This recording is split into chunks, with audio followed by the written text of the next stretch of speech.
बार की बात है, नदी किनारे एक शहर बसा हुआ था। एक बार वहाँ बहुत बारिश हुई, जिससे नदी ने अपना रास्ता बदल लिया। इससे शहर में पानी की कमी होने लगी। यहाँ तक कि लोगों के लिए पीने तक का पानी ना रहा। धीरे धीरे लोग उस शहर को छोड़कर जाने लगे और एक वक्त ऐसा आया जब पूरा शहर खाली हो गया और वहाँ सिर्फ चूहे ही रह गए। चूहों ने वहाँ अपना राज्य बसा लिया।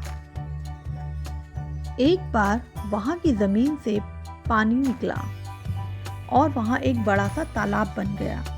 दूसरी ओर उस शहर से कुछ ही दूरी पर एक जंगल था, जहाँ कई जंगली जानवर रहते थे। उन जानवरों के साथ कई हाथी भी रहते थे, जिनके राजा का नाम गज्जू था। एक बार की बात है, वहाँ भयानक सूखा पड़ा। सभी जानवर पानी के लिए हाहाकार मचाने लगे। भारी भरकम हाथियों की भी बुरी हालत हो चुकी थी। हाथियों के बच्चे बिना पानी के परेशान होने लगे। इतने में गज्जू राजा का दोस्त चील वहां आया और उसने खबर दी कि खंडर बने शहर में एक पानी का तालाब है। यह सुनते ही हाथी बच्चों और बाकी साथियों को लेकर शहर की तरफ चल पड़े। रास्ते में चूहों का शहर भी पड़ा। उन विशाल हाथियों के पैरों तले कई चूहे दबकर मर गए। इतना ही नहीं, हाथी फिर उसी रास्ते से वापस आए और कई और चूहे फिर मारे गए। ऐसा कई दिनों तक चलता रहा और इस बात की खबर चूहों के राजा चंपक महाराज तक भी पहुंची। वो इस बात को लेकर बहुत चिंतित हुए। उसके मंत्रियों ने चंपक राजा को कहा, महाराज, आपको जाकर गज्जू महाराज से इस बारे में बात करनी चाहिए। उनकी बात सुनकर चंपक महाराज गज्जू महाराज के जंगल उससे बात करने गए। एक बड़े से पेड़ के नीचे गज्जू राजा खड़े थे। चंपक राजा सामने पड़े एक पत्थर पर चढ़ गए और कहने लगे, महाराज को मेरा नमस्कार। मैं चूहों का राजा चंपक हूँ। मैं उस खंडर बने शहर में अपनी प्रजा के साथ रहता हूँ। आप और आपके अन्य हाथी मित्र जब भी तालाब की ओर आते हैं तो कई चूहे आपके पैरों तले दबकर मर जाते हैं। कृपया करके ऐसा ना करें, वरना बहुत जल्दी हम में से कोई नहीं बचेगा। यह सुनने के बाद हाथी राजा दुखी होकर बोले, मुझे पता ही नहीं था कि हम इतना बुरा कर रहे थे। हम तालाब तक जाने के लिए कोई और रास्ता ढूंढेंगे। यह सुनते ही चूहा बहुत खुश हुआ और बोला, महाराज, आपने मुझ जैसे छोटे से प्राणी की बात सुनी। मैं आपका आभारी हूँ।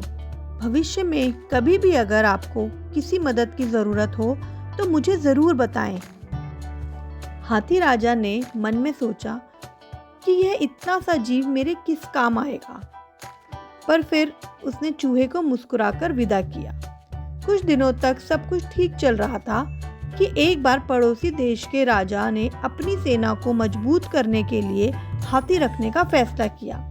राजा के मंत्री और उसकी सेना ने जंगल में कई हाथी पकड़े। हाथियों के पकड़े जाने की चिंता गज्जू राजा को सताने लगी। एक रात गज्जू राजा इसी चिंता में जंगल में टहल रहे थे कि अचानक उनका पैर सूखी पत्तियों में छिपाए जाल पर पड़ा और वो जाल में फंस गए। हाथी महाराज जोर जोर से चिल्लाने लगे, लेकिन कोई उनकी मदद के लिए नहीं आया। इसी बीच एक भैंस ने हाथी की आवाज सुनी। वो गज्जू महाराज का बहुत आदर सम्मान करता था, क्योंकि एक बार हाथी राजा ने भैंस को गड्ढे से निकालकर उसकी जान बचाई थी। गज्जू राजा को जाल में फंसा देख वो चिंतित हुआ और बोलने लगा, महाराज, मैं आपकी मदद के लिए क्या करूं? अपनी जान देकर भी मैं आपकी मदद करूंगा महाराज। गज्जू राजा ने कहा, तुम जल्दी से जाकर उस खंडर शहर में रहने वाले चंपक राजा को मेरी खबर दो। हाथी राजा की बात सुनकर भैंसा दौड़ता हुआ चंपक राजा के पास गया और उसे सारा हाल बताया। चूहों के राजा चंपक ने जैसे ही यह बात सुनी, वह अपने कई सैनिकों को लेकर भैंस की पीठ पर बैठ गया और हाथी के पास पहुंच गया। फिर चूहों ने मिलकर जाल को काटा और हाथी राजा आजाद हो गए। इसके बाद हाथी राजा ने चूहों के राजा को धन्यवाद कहा। सभी खुशी खुशी रहने लगे। हाथी राजा और चूहे राजा की दोस्ती भी गहरी हो गई। बच्चों, इस कहानी से हमें यह सीख मिलती है कि हमेशा हमें एक दूसरे की मदद करनी चाहिए। अगर आपको हमारी वीडियो पसंद आ रही है तो please like, share and subscribe.